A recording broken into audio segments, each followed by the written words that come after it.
오늘 말씀은 원수에게 여호와께서 내리실 재앙, 원수에게 여호와께서 내리실 재앙이라는 말씀으로 하나님 말씀 증거하도록 하겠습니다. 우리는 하나님께서 성경을 통해서 하나님의 백성들을 함부로 대하는 자를 어떻게 대하시는지를 분명히 말하고 있습니다. 근데 이 원수되었다라는 것은 물론 가장 큰 틀에서 가장 근본적인 내용에서 원수는 하나님이 택한 백성과 하나님이 택하지 않은 백성으로 구분이 됩니다. 이건 분명하죠. 하나님이 택한 백성과 하나님이 택하지 않은 백성으로 구분이 됩니다. 근데 우리가 모든 사람의 관계를 이렇게 구분할 수가 있나요? 사람이 이렇게 구분할 수 있는 능력이 있나요? 우리가 지나가면서 머리 위에 이렇게 딱 뜨면 좋겠어요. 택 적혀 있고 불 딱 적혀 있으면은 편하죠. 그러면 참 편하겠어요. 근데 그런 일은 있습니까? 없습니까? 없습니다. 그래서 그런 큰 틀에서의 이 개념은 대전제라는 것이지, 그게 우리가 일상을 살아가면서 그걸 가지고 분별하는 분별의 잣대는 됩니까? 안 됩니까? 전혀 되지가 않아요. 그건 대전제입니다. 분명히 하나님께서는 택한 백성을 어느 어려운 상황과 어느 어려운 환경 속에서도 반드시 그 사람을 구원해서 참된 구원의 나라인 영원한 천국으로 이끄실 줄 믿습니다. 불택자는요, 아무리 이 땅에서 착하게 살았고 아무리 사람들 보기에는 훌륭한 것 같아도 이미 하나님 앞에 큰 죄를 지은 자이기 때문에 분명히 지옥에서 그 불구덩이 속에서 울며 이를 감이 있을 겁니다. 이거는 절대 메꿀 수가 없는 거예요. 근데 단지 우리는요, 누가 원수인지 우리는 알아야 몰라요. 우리는 분명하게 구분할 수 없어요. 왜냐하면 여러분들이 생각하는 원수를, 제가 이거 되게 많이 강조하죠. 지금 머릿속에 떠오르는 여러분들의 원수는 여러분들의 원수가 아닐 가능성이 높아요. 자, 우리의 원수를 규정해야 합니다. 오늘 원수에게 하나님께서 분명히 재앙을 내리실 거거든요.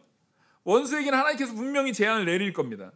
이거는 약속된 말씀이기 때문에 전혀 바꿀 수가 없어요. 근데 원수를 규정하는 것을 다 자기 마음대로 하니까 문제인 거예요. 이게 원수를 규정할 때, 자, 내가 예수 그리스도를 믿는 순간에 나의 정과 욕심은 예수 그리스도와 함께 십자가에 못 박았습니다. 그렇죠? 이런 말이 있어요. 아주 옛날에 실제 어떤 방송에서 제가 본 기억이 나는 건지 누구한테 들었던 건지 기억은 잘 안 나요. 근데 좀 재밌는 인터뷰 그런 영상이었던 것 같아요. 근데 할아버지한테 되게 오래 사신 100세 넘으신 할아버지한테 인터뷰를 해야 하는데, 할아버지만 살면서 막 동네에 이렇게 막 원수들 막 그런 사람들 있냐고 막 없냐고 막 물으니까, 나는 원수가 한 명도 없어. 나는 이렇게 사이 나쁜 사람이 한 명도 없어 이러는 거예요. 그래서 정말 어르신, 이 동네에 참 존경받는 어르신으로서 정말 착하게 잘 사셨나 보다고 그랬더니, 아니, 다 죽었어. 다 죽은 거예요. 그 원수들 다 죽어버린 거예요. 자, 우리가 내가 죽으면 원수 있어요? 우리가 죽음이라는 것은 아주 굉장히 중요한 개념입니다. 이제 우리는요, 아담의 범죄로 인해서 나타났던 그 죄의 결과로 나타난 그 모든 죄의 본성들은 반드시 뭐여야 됩니까? 죽어야 합니다, 이거. 근데 문제는 이걸 죽이기 전에, 이게 살아있는 상태에서 자꾸만 그 원수를 누가 만들어내요. 내 안에서 나한테 잘하는 사람은 좋은 사람인데 나 기분 나쁘게 한 사람을 원수로 자꾸만 재생산해내요. 얘는 이래서 원수, 쟤는 저래서 원수, 저 사람은 이래서 원수. 다 원수들을 재생산한단 말이에요. 근데 우리에게 있어서 원수라는 것은 딱 하나밖에 없어요. 하나님의 원수. 하나님께서 원수라고 말하는 완전한 불신세계 속에서 있는 그 진짜 마귀와 같은 그 참 원수 말고는 우리가 원수로 대할 존재가 있다고요, 없다고요? 없어요. 그래서 너는 원수까지 사랑해라 라고 말할 때 그 원수가 마음속에는 나한테 원수일 수 있죠. 나한테 원수일 수 있는데 그 원수마저도 하나님께서 택한 백성이면 분명히 변화시킬 겁니까? 안 변화시킬 겁니까? 반드시 변화시킬 거예요. 그래서 너는 네가 생각하기에 원수라고 생각하는 사람이라 할지라도 반드시 뭐 해야 돼요? 사랑해야 되는 거예요. 반드시 사랑해야 돼요. 그렇지 않으면은 사실은 하나님이 택한 백성인데 내가 원수 취급하고 원수처럼 대하게 되면은 그 하나님이 택한 백성을 원수처럼 대한 나에게 뭐가 오겠어요? 오늘 이 재앙이 오는 거예요. 우리 하나님께서 그러니까 너 원수까지 사랑하라는 얘기는 우리한테 힘든 걸 부여하려고 내리신 말씀이 아니라 누구 보호하려고 주신 말씀이에요? 나를 보호하시려고 주신 말씀이에요. 여러분 이걸 분명하게 기준을 가지고 오늘 이 말씀을 보셔야 됩니다. 그래서 원수에게 내리는 재앙이 얼마나 끔찍한지 몰라요. 성경 중에 둘째가라면 서러울 정도로 끔찍한 말이거든요. 오늘 본문이 이렇게 말합니다. 12절에 예루살렘을 친 모든 백성에게 여호와께서 내리실 재앙은 이러하니 곧 섰을 때에 그들의 살이 썩을 것이며. 자, 섰을 때에 그들의 살이 썩는다는 얘기는 우리가 뭘로 서 있어요? 지금 제가 뭐에 힘을 주고 서 있습니까? 다리에 힘을 주고 서 있잖아요. 이거 지금 뭐가 썩는다는 얘기냐면 다리가 썩는다는 얘기예요. 섰을 때의 살이 썩는다는 얘기가 내가 선 이 다리가 썩는다는 얘기예요 지금. 그리고 그 다음에 일단 첫 번째가 뭐가 썩어요? 다리가 썩어요. 그리고 그들의 눈동자가 눈 속에서 썩을 것이며. 우리 눈동자가 눈 안에서 썩어요. 큰일 났죠 지금 이거.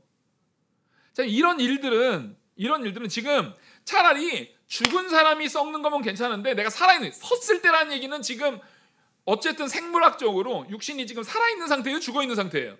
살아있어요. 살아있는데 다리가 썩고, 살아있는데 눈동자 안에서 눈알이 썩고, 또 그들의 혀가 입속에서 살아있는데 입안에서 혀가 썩어요. 지금 말하는데 세 가지를 얘기했죠. 다리, 눈, 혀. 이게 뭘 얘기할까요? 다리, 눈, 혀. 이거 잠언을 보시면은 너 죄에서 멀어져라. 너 죄를 보지도 말아라. 죄 말하지 말아라. 잠언과 시편에서 죄와 가까이 하지 말라고 할 때 가장 많이 나오는 신체 부위가 다리, 눈, 혀입니다. 그렇죠? 우리 잠언 보시고 시편 보시면 너 절대로 죄 짓지 말아라 할 때 다리, 눈, 혀, 죄의 자리는 가까이 가지도 말아라. 죄된 사람하고 함께 동행하지 말아라. 그 사람들과 함께 멍에를 같이 매지도 말고, 함께 있지도 말고, 함께 동행하지 말고, 함께 일하지 말고. 이거 다 다리가 그 사람들 가는데 같이 가는 거거든요. 죄가 있는 곳에 내가 저기에서 죄가 벌어지고 있어요. 예? 저기에서 죄가 벌어지고 있어요. 근데 거기를 누가, 내 지체 중에 뭐가 나를 거기로 옮기나요? 다리가 옮기는 거예요. 죄의 자리로 가지 말라는 거예요. 죄가, 악한 죄악들이 막 나타나고 있는데 뭐가 보나요? 눈이 보는 거예요. 이 아브라함의 조카 롯의 아내가 어떻게 하는 거예요? 그게 아까워가지고 다리를 뒤로 돌려서 눈으로 그걸 보는 거예요. 그러니까 소금 기둥 되는 거예요. 그리고 우리는 입으로 죄 짓는다라는 것은 뭐 설명이 필요 없잖아요. 그죠? 악한 말, 악한 생각들이 있다 할지라도 성경에서는요, 악한 생각을 품은 것에 대해서는요, 상당 부분 그 죄지만, 여러분 예수님께서 네가 이미 마음의 음욕을 품은 자마다 이미 간음했다라고 말하는 것은 예수님이, 하나님께서 요구하시는 율법의 진짜 의미는 이 정도로 엄청난 것을 요구하고 절대 사람이 할 수 있는 거다 없는 거다? 할 수 없는 거다를 말해주고 있는 거잖아요. 그러니까 기본적으로 성경은 앞에서는 예수님이 그것을 규정해주기 전까지는 그 부분에 있어서 너무 많이 강조하지는 않고, 적어도 너 육신으로 진짜 간음하지 않았으면, 적어도 진짜 말로 뱉지 않았으면 생각으로 품은 부분에 있어서는 상당 부분 이 사람이 돌이킬 기회가 아직 많이 남아있는 거예요. 근데 뱉어내고 나면 돌이킬 기회가 상당 부분 줄어들고 돌이킨다 할지라도 내가 어쨌든 말을 뱉어내기 전까지는 누구만 회개하고 돌이키면 끝나요. 네, 나만 회개하고 돌이키면 끝나잖아요. 쉬운 일이에요. 회개가 쉬워요. 근데 말로 뱉어낸 순간부터는 회개가 이제 쉽습니까? 어렵습니까? 너무 어려워져요. 이건 너무 어려워져요. 그래서 생각에 대한 부분이 입 밖으로 나오는 것에 대해서 이 성경은 굉장히 큰 악이다라고 말하는 겁니다. 자, 이 악인들이요, 우리를 괴롭히려고 이 하나님의 땅을 침공하려고 온 그 다리들, 우리를 괴롭게 하는 그 발길들, 그리고 우리를 향해서 경멸의 눈으로 바라보고 우리를 조롱하고 하는 그 죄악된 눈들. 우리가 죄를 얘기를 할 때 다리가 당연히 그 죄악된 자리에 가지 않아야 되는 게 분명하지만 눈은요 좀 더 신비롭고 특별해요. 말도 악한 말을 뱉거나 안 뱉거나, 그리고 말은 다리보다는 조금 더 그 많은 의미를 담아내요. 왜냐하면 말에는 그 뉘앙스가 있잖아요. 응? 아 이쁘다, 아 진짜 너무 이쁘다, 이거랑 이쁘다, 너무 이쁘다, 지금 같은 단어잖아요. 근데 앞에 이쁘다와 뒤에 이쁘다가 같게 느껴지세요? 예? 이 뉘앙스라는 건 뭐냐면 혀와 눈의 콜라보레이션이에요. 혀와 눈이 같이 일을 해요. 그래서 굉장히 많은 의미들을 만들어낸단 말이에요. 아, 진짜 이쁘다, 아, 진짜 아름다워, 너무 훌륭한 것 같아, 너무 아름다운 것 같아, 아니면 너무 잘하는 것 같아. 이런 말이 진심으로 나올 땐 반드시 뭐가 같이 작용해요? 눈빛이 같이 작용한단 말이에요. 눈빛이 같이 작용해요. 근데 이쁘네, 아유 참 이쁘다, 참 이뻐, 아유 이뻐 죽겠네, 아유 훌륭하다, 대단해. 자, 여기에서 눈만 가려도 좀 덜 기분 나빠요. 그죠? 네? 눈만 가려도 좀 덜 기분 나빠요. 근데 눈빛이 거기에 마지막 점을 탁 찍어요. 결론적으로 눈빛이 마지막 점을 탁 찍어요. 이쁘네, 아이고 이쁘다, 아이고 그래, 아이고 이쁘다, 이뻐, 아이고. 우리는 이거를 분명히 영혼이 있는 존재이기 때문에, 자, AI, 요즘 AI가 막 발전한다고 해도 지금 당장 AI가 뭐 교육을 뭐 프로그램을 더 많이 넣어가지고 발전시키면 모르겠지만, 잘 모르겠지만 지금 당장 AI한테 이런 AI한테 이쁘다 이렇게 딱 얘기하면은 걔는 이쁘다라고 말하고 있습니다라고 얘기를 하지, 이 뉘앙스를 다 캐치해가지고 뉘앙스를 다 해석해낼 수가 있을까요, 없을까요? 미묘한 뉘앙스를 아직 해석 못해요. 이게 무슨 얘기냐면, 이거는 우리가 영적인 존재로서 사람은 1초도 안 돼서 그 순간 그 분위기로도 팍 알 수 있는 거를 기계는 모른단 말이에요. 그 얘기는 우리는 영적인 존재예요. AI는 그거를 많은 경우의 수를 학습시켜가지고 연산을 빨리 하는 거예요. 막 계산을 엄청 빨리 해가지고, 아 저런 눈빛, 눈의 뭐 이 각도, 뭐 저 말투의 억양, 그 뉘앙스, 그거를 수천만 개, 수천억 개 다 집어넣어서 그거를 연산을 되게 순식간에 빨리 한 다음에, 아 저거는 비아냥거리는 거야 딱 하고 결과를 산출해내는 거지만, 우리는 그렇게 그걸 느껴요? 우리는 여러분 머릿속에 그렇게 계산하면서 아 나를 지금 무시했네 이렇게 하시지 않잖아요. 그냥 그렇게 말하면 느껴져요, 안 느껴져요? 느껴집니다. 느껴지는 거예요. 하나님께서는 다른 사람들로 하여금 그런 걸 느끼게 하는 것이 절대로 해서는 안 되는 거라고 말하는 거예요. 그러니까 그 원수들이 하나님의 택한 백성에게 그런 악한 일을 행하기 위한 발로서 나아가는 모습이나 조롱하고 비아냥거리기 위한 눈빛과 혀에 대한 부분으로서 죄 지은 것을 하나님께서는 어떻게 심판하신다고요? 다리를 썩게 만들어버리고요, 눈알을 썩게 만들어 버리고요, 혀를 입안에서 썩게 만들어 버리시겠다는 거예요. 이게 얼마나 무서운 하나님의 형벌인지를 알아야 합니다. 그래서 그들을 하나님께서 그날에 여호와께서 13절에 여호와께서 그들을 크게 요란하게 하시리니 피차 손으로 붙잡으며 피차 손으로 들어 칠 것이며 유다도 예루살렘에서 싸우리니 이때에 사방에 있는 이방 나라들 곧 이방 나라들의 보화 곧 금, 은과 의복이 심히 많이 모여질 것이요. 서로가 서로를 치고 때리고 서로가 서로를 죽이느라고 하나님께서 역사하시니까 그 안에서 서로 부안해동돼가지고 완전히 난리가 나서 어떻게 되는 거예요? 가져가지도 못하고 그 금은보화, 전쟁이 일어나면은요, 전쟁에 진 사람들은 귀중품 같은 거 가져가요, 못 가져가요?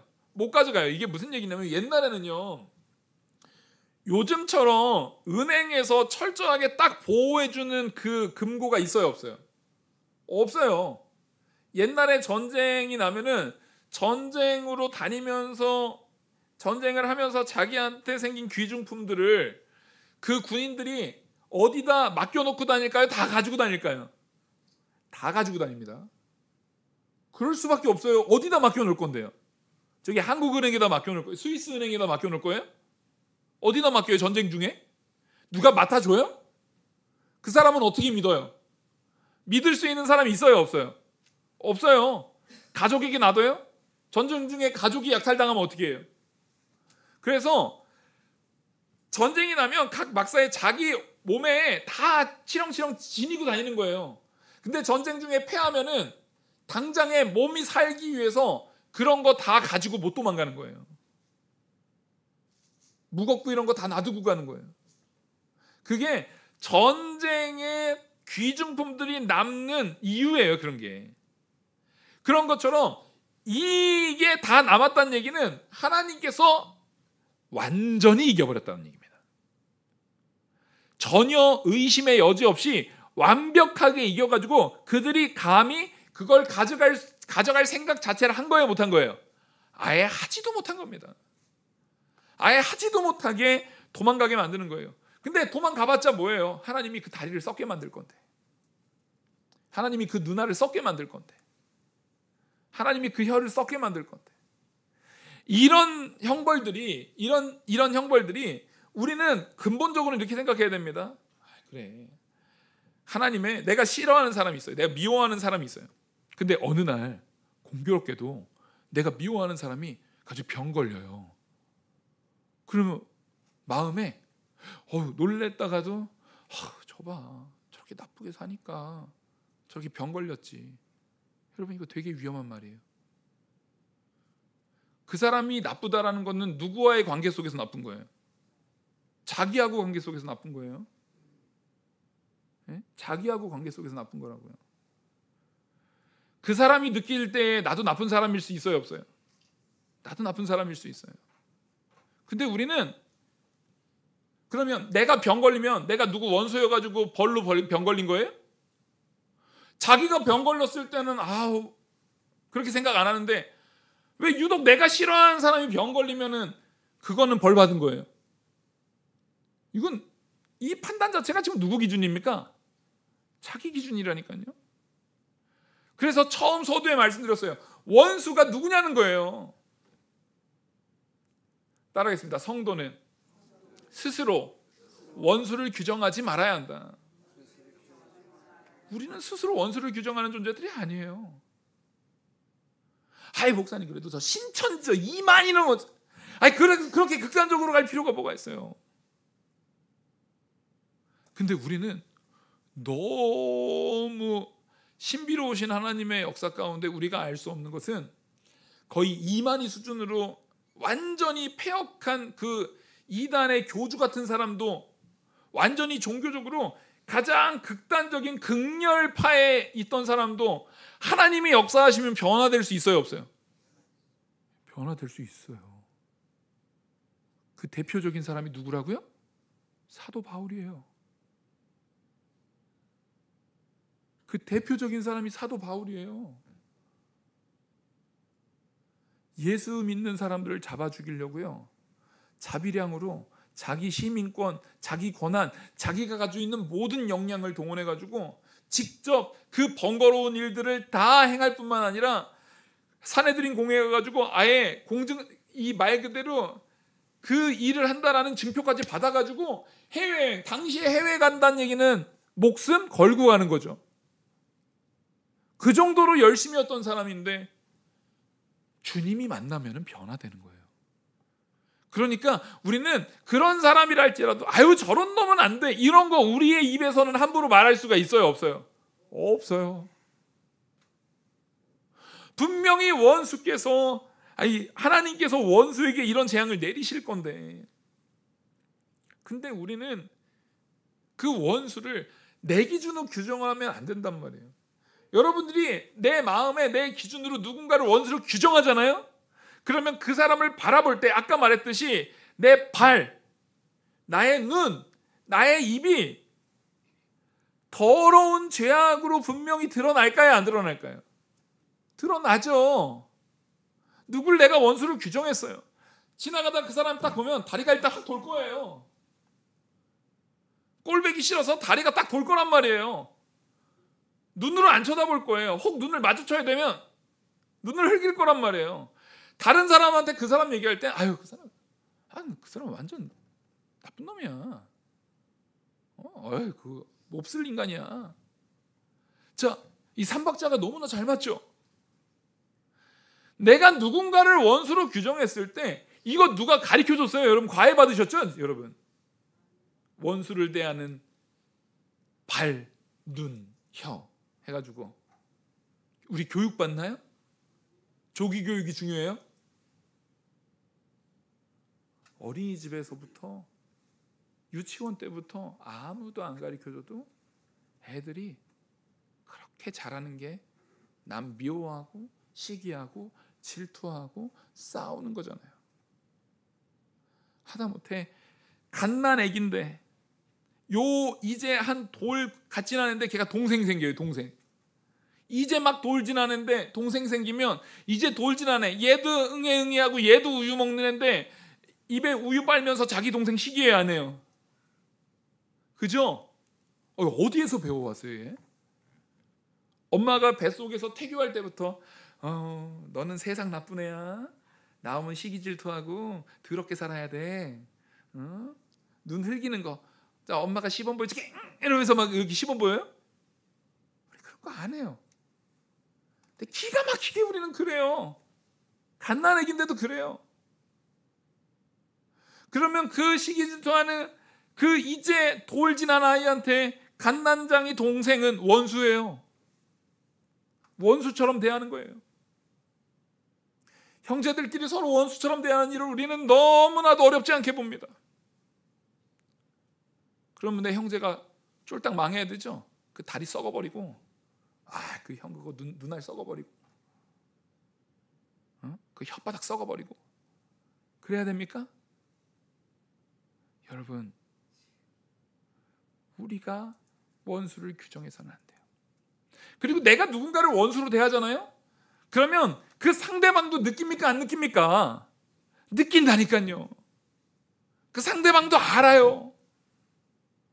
그러면 나도 그 상대방의 뭐가 돼요? 원수가 돼요.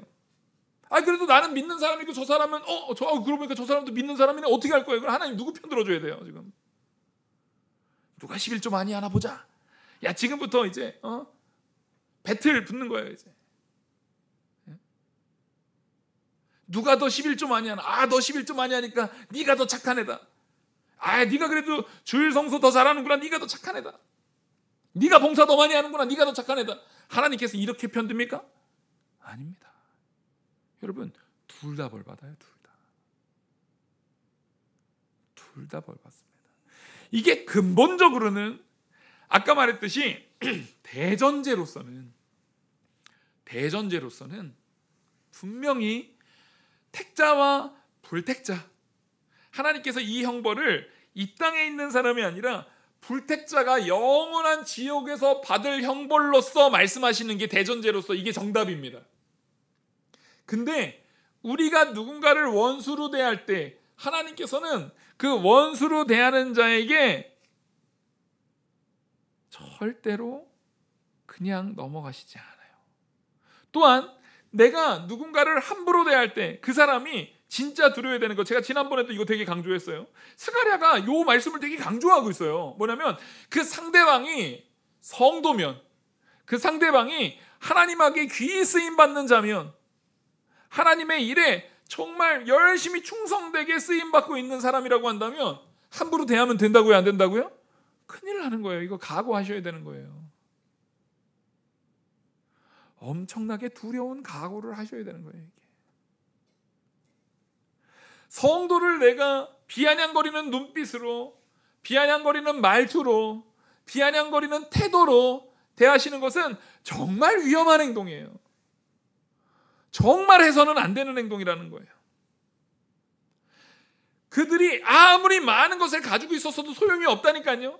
마지막 15절에 뭐라고 얘기하냐면, 또 말과 노새와 낙타와 나귀와 그 진에 있는 모든 가축에게 미칠 재앙도 그 재앙과 같을 것이니라. 지금 이 재앙이 사람들에게뿐만 아니라 그 진이라는 것은 전쟁을 하기 위해서 준비해 놓은 진을 얘기하는 거잖아요. 전쟁이라는 것은 이게 뭡니까? 내가 너 가만 안 둬, 너 죽일 거야. 내가 악의를 가지고 있는 그 단체인 거예요. 악의를 가지고 그 자리에 모인 자들인 거예요. 내가 누군가에 대해서 악의를 가지고 이 자리에 서 있잖아요. 그럼 내가 그 악한 진이 되는 거예요. 지금 전쟁하려고 하는 거예요. 내가 누군가에게 악의를 가지고 대하잖아요. 내가 지금 악한 진이 된 거예요. 근데 여기에서 우리 마침 요즘에 수요예배 때마다 이 가축들 다뤘잖아요. 그 짐승들 다 다른 짐승이에요. 말, 노새, 낙타, 나귀 다 다뤘어요. 마침 여기 나오는 이 동물들이 주로 사는 지역이 위치가 달라요. 주로 서식하고 주로 이제 쓰이면 다 가축들인데도 주로 쓰이는, 낙타 같은 경우는 남부 쪽에 많고, 말 같은 경우는 키우는 데는 저기 중부 쪽에서 키웠지만 사실은 저기 애굽에서 수입해서 오고 키우다가 다시 팔기도 하고, 이 노새와 나귀 같은 경우는 고산지대에 주로 중요한 가축이었단 말이에요. 이걸 이렇게 배웠죠. 그래가지고 요 가축들 얘기하다 보니까 이게 지리를 몰라가지고 이해가 안 되는 요소들이 좀 있어요. 낙타 얘기할 때는 남부 쪽 얘기를 하는 거고, 이 나귀하고 노새 얘기할 때는 중부의 고산지대 얘기하는 거고, 말 얘기할 때는 거기도 이제 말은 거기뿐만 아니라 바닷가 이쪽까지 다 이렇게 넓게 분포되어 있고, 그래가지고 이번 돌아오는 수요일부터 한동안은 그 땅, 성경에서 주로 활동 영역으로 나타났던 그 땅들에 대해서 우리가 좀 배울 거거든요. 근데 여기 지금 이 짐승들이 그때 우리 수요일 때 다 배웠던 것의 특징, 공통적인 특징이 뭐냐면 이 네 가지 짐승 다 언제 쓰이느냐? 이 네 가지 짐승이요, 한 번에 모일 시기가 있어요. 전쟁 때만 모여요. 말 전쟁 때 꼭 필요하죠. 낙타 전쟁 때요 필요해요. 그리고 노새하고 나귀는 전쟁 때 뭐 합니까? 짐 실어 나르느라고. 노새 같은 경우는요, 전쟁 때 왕이, 이스라엘 왕 같은 경우는 말 탄다고요, 안 탄다고요? 이스라엘 왕이 거룩한, 물론 악한 이스라엘 왕들은 말을 탔어요. 근데 자기가 거룩하다 얘기할 때 다윗 같은 사람은 말 안 타요. 노새 타고 와요. 다윗의 노새. 다윗 같은 사람은 노새 탄다고요. 그래서 솔로몬이 노새 타고 오는 거예요. 그래서 우리가 그 압살롬이 죽을 때도 어떻게 죽어요? 압살롬이 다윗 죽이려고 오는데 뭐 타고 오다가? 노새 타고 오다갑니다. 노새를 타고 오는 거예요. 노새 타고 오다가 상수리 나무에 머리 걸려가지고 대롱대롱 매달려서 거기서 죽어요. 거기서 붙잡혀서 죽는다고요. 그러니까 이 지금 여기에서 나오는 이 네 가지 동물들은 뭐냐면 전쟁을 잘 치르려고, 전쟁을 효과적으로 잘 치르려고 잘 준비한 것들이에요. 그것들까지 하나님께서 다 쳐버려요. 우리가 누군가를 미워할 때, 누군가와 이제 싸움을 하고 사이가 나빠지고 척을 지고 막 이럴 때 상대방이 아예 누가 봐도 나쁜 인간이야, 누가 봐도 더럽고 추악한 인간이에요.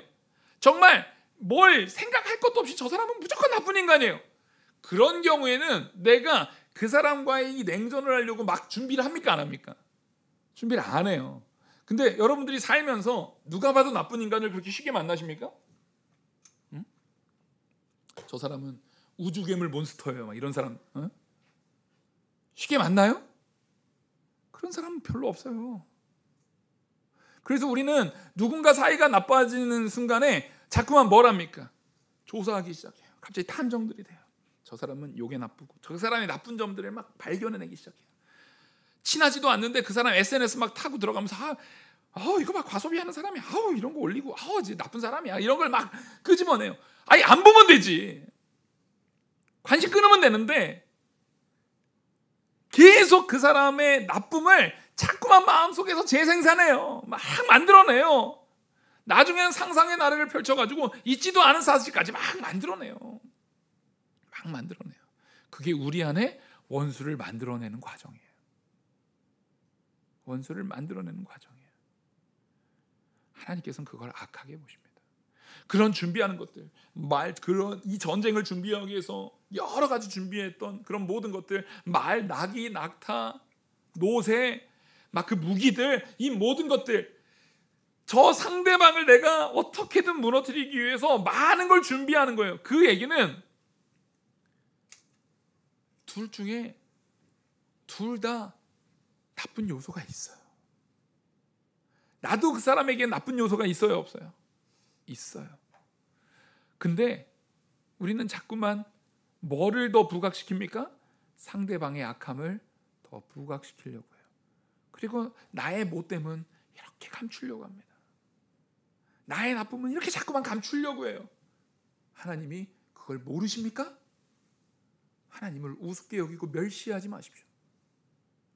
하나님은 우리 중심을 보시는 하나님이신 줄 믿으시기 바랍니다. 하나님은 우리 중심을 보세요. 그걸 모르지 않아요. 그래서 우리는 하나님 말씀 앞에서 다른 사람을 생각할 것이 아니라 하나님, 내 마음에 미움이 있다면 이거 치워주시옵소서. 하나님 말씀대로 내가 누군가를 원수처럼 대하는 태도를 버리게 하여 주시옵소서. 내가 누군가를 원수처럼 대하는 그 악한 마음을 버리게 하여 주시옵소서. 그리고 하나님 말씀대로 내가 누구든지 낮은 자리에서 섬기고 사랑하고 그 사람을 위해서 헌신하는 삶을 살아갈 수 있도록 나를 이끌어 주시옵소서. 그래서 내가 하나님 말씀 앞에서 진노를 당하고 재앙을 당하는 자가 아니라 오히려 하나님 말씀에 순종해서 복을 받고 칭찬받는 성도 되게 해달라고 우리가 구해야 하는 것입니다. 우리가 그 자리에 서야 합니다. 하나님의 은혜의 자리에 서야 합니다. 그래서 다시 말씀드리지만 원수까지 사랑하셔야 됩니다. 내가 누군가에게 원수가 되지 않기 위해서는 내가 먼저 원수까지 사랑하는 마음, 그 원수를 그동안 내가 정했던 원수들을 다 부인하고 나에게 원수는 내 안에 있는 죄의 부패성밖에 없음을 깨닫는 우리가 되길 간절히 바랍니다. 나에게 진짜 원수는 내 안에 죄의 부패성이에요. 그 죄의 부패성이 자꾸만 나를 서운하게 만들죠. 내 안에 뭔가가 자꾸만 그걸 참어? 참지 마. 저 사람 어떻게 저래? 저렇게 행동해? 저 사람 무시하는 거 아니야? 그걸 왜 안 돌아봐? 하면서 자꾸 내 마음에 서운함이 자꾸 생기게 만드는 것들. 그 서운함을 다른 사람이 만들어줍니까? 내 안에서 생깁니까? 그 서운함 내 안에서 생기는 거예요. 그 내 안에 있는 그 죄의 부패성을 죽이셔야 합니다. 그래서 나에게 진짜 원수는 누굽니까? 내 안의 죄의 부패성입니다. 그 내 안의 죄의 부패성을 십자가에 못 박아야 돼요. 그래서 내 안의 죄의 부패성이 반드시 죽어야 되는 거예요. 그래서 그 죄의 부패성이 다리가 썩어버리고 그 죄의 부패성이 눈알이 썩어버리고 그 죄의 부패성이 혀가 썩어버려서 더 이상 나에게는 썩어서 없어진 눈이, 악한 눈이 나에게 있지 않고 썩어서 없어진 혀가 나에게 있지 않고 썩어서 없어진 다리가 나에게 있지 않은 진짜 원수, 내 안에 있는 죄의 부패성을 죽여나가는 나에게 진짜 원수를 하나님께서 완전히 죽이시고 오직 하나님에게 순종하는 나만 남기를 간절히 축원합니다. 기도하시겠습니다. 은혜와 사랑이 무한하신 하나님 아버지, 오늘 이 말씀